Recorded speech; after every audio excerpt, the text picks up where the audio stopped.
Chapter 9. The melody still ran through Lisa's head as she climbed into bed next to Todd. "You are a brave guy, Toddy boy. Will you come with me tomorrow night to the secret place? I need your help. Craig and I should take turns going, so that one of us will always be around here." It was the best reward she could have given him. "You mean in the car and everything? Sure, Lisa, I'll come.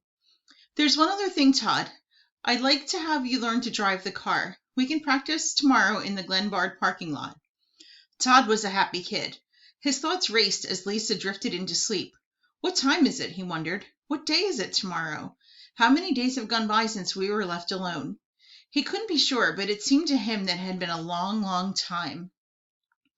Even though it was an official holiday, the Grand Avenue citizens couldn't sleep late. At 8, a small band of children decided to form a wake-up party. They called on Judy first, then woke up Charlie and his sisters. At the Jansens, they added Jill, Missy, Katie, and all of their orphans. Then they went on to Steve and Cheryl's house. Steve was angry at first, but the cheerful procession was too inviting, so he joined in.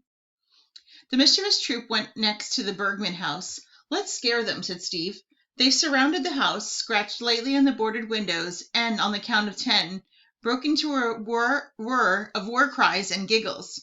"You didn't scare us," Erica lied. Craig was too sleepy to care. "Go away," he said. "Come on, let's get Lisa and Todd," someone shouted. The Nelson Fortress was stronger than any of the others, so they walked over the rooftops from Craig's. "Be careful," he warned as they tiptoed one by one across the narrow planks above the houses. "Quiet, you'll wake them." Craig had already made them walk those high planks during militia practice. "You can't be afraid," he had said over and over again, but the children were still scared. Some of the younger ones had cried, while the older children pretended to be brave. But today they all had courage. "We'll slip down through the trapdoor," he whispered. "I'll go first and help you in. This will be a quiet exercise. Remember, not a sound." He opened the padlock with his key. It was strange to see 30 children on top of the house, disappearing one at a time into the roof. Amazing, thought Craig, how quiet they can be when they want to be. Someone slipped on the trapdoor ladder and said a very bad word. "Quiet," was Craig's whispered order. "Watch your step." Eileen giggled a little too loudly at the bad word. The other children glared her into silence. It was a good thing that Lisa and Todd slept way down in the basement. They tiptoed single file down the stairs through the kitchen and down to the windowless room in the basement. No one shouted. Julie knocked on the door. "Surprise! Wake up!" Yawning heavily, Lisa could only say, "How did you get in here?" Todd's sleepy eyes tried to focus on the faces at the door. They dressed quickly while the other children gathered tools and weapons for the day. Everything was loaded into the 2 cars. "Drive slow," Charlie pleaded, "so I can ride on the hood." "Hey, good idea," said Steve, and some of the other children climbed on top of the cars. The smaller ones piled inside. They drove toward the lake, followed by the shouts of those who were left to walk. It was a great day, sunny and warm for December. Jill took the little ones to the swings, while a group of girls sat by a campfire singing. Charlie, Craig, Steve, and a half-dozen younger boys played football until the sky clouded up. It turned cold when the sun disappeared. The whole party moved into the boathouse. Why hadn't they thought of it before? It was perfect. In no time, the big fireplace was glowing. They laughed and sang for hours. "Where are Lisa and Todd?" someone asked, noticing that they were gone. "They'll be back soon," said Craig. He promised not to tell anyone that she was teaching Todd how to drive the car in the Glenbard parking lot. But Craig's answer made them suspicious. Before long, the parking lot was filled with spectators and eager students. "It's not hard, really," some of them bragged. "Toddy is really getting good. Look at him now." Before long, Steve Cole approached them. "It's time for someone else to be the sentry. I've been on guard since noon, you know." "Here, Steve, want to try driving?" Lisa asked. "I'll show you how." He learned quickly. Good, she thought. Soon we'll have 6 or 7 cars running. After Steve's lesson, she called them all together. "Okay, let's pack up and go home. Hurry, it'll be dark soon. Let's load them up." Their first holiday was over. They'll never be as good as this again," she said, and the children agreed. After dark, Lisa and Todd got ready for their trip. "Keep a careful eye out tonight," she told the sentry. Lisa drove away, but not on Ryford this time. Instead, they circled around on Elm and Main, and then drove back to St. Charles at 5 Corners. Lisa's old doubts were nagging at her, but she didn't want to think about them. The celebration had really been fun, but something was wrong. What was making her feel so uncertain? Lisa stopped the car. Toddy boy, do you want to drive for a while?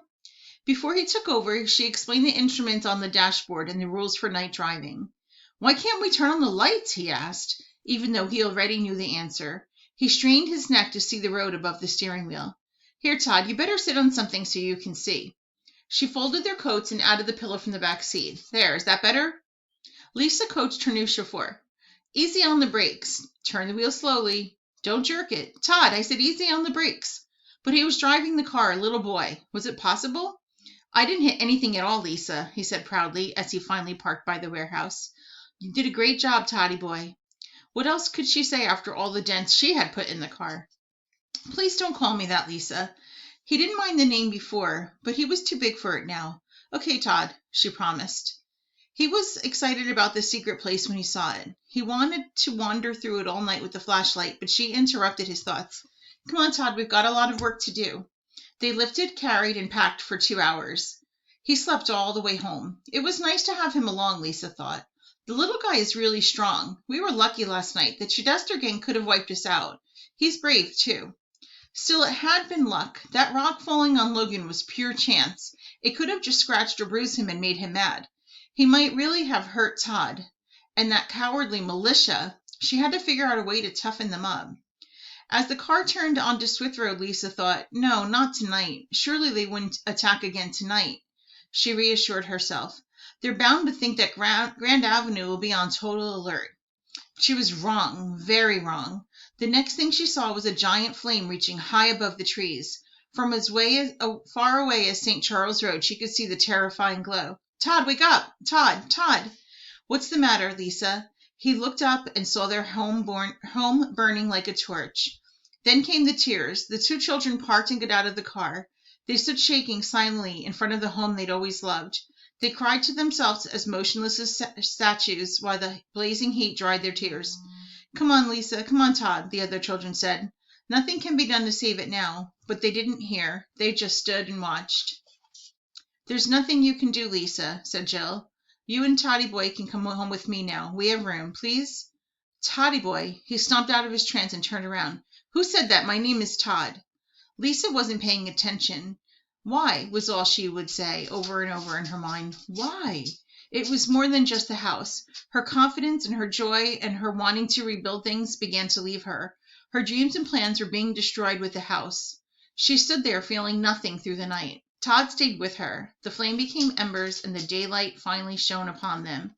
Then they went to Jill's.